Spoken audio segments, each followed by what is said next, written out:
It's the first time in decades that the New York State primary could have a huge impact. We turn into NCC News reporter Mike Carter in New York City with Chairman of the New York Republican State Committee, Ed Cox. Mike? Thanks, guys. Back in the studio, I am here with Edward Cox. He is the chairperson for the New York State Republican Party. Sir, thank you very much for taking time with us. I know you have a busy night ahead of you. You bet. Good to be with you, Michael.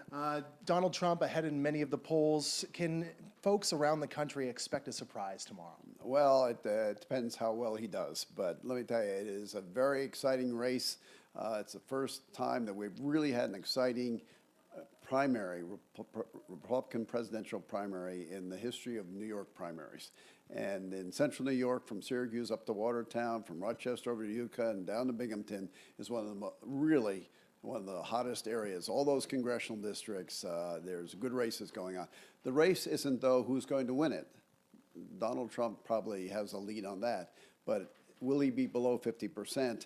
And will Kasich, Governor Kasich or Senator Cruz be able to pick off a delegate because Donald Trump would be below 50%? That's going to be the interesting part of the race. If the status quo remains the same for both parties heading into November, and Hillary Clinton is the Democratic nominee, Donald Trump is the Republican nominee, you have an all New York battle for the presidency.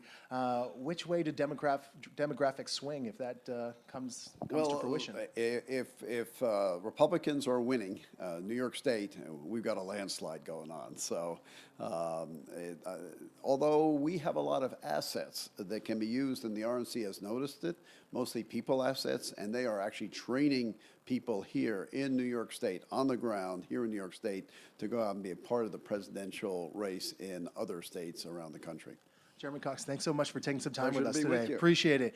Back to you in the studio, reporting live from the Upper East Side in New York City, Mike Carter, NCC News.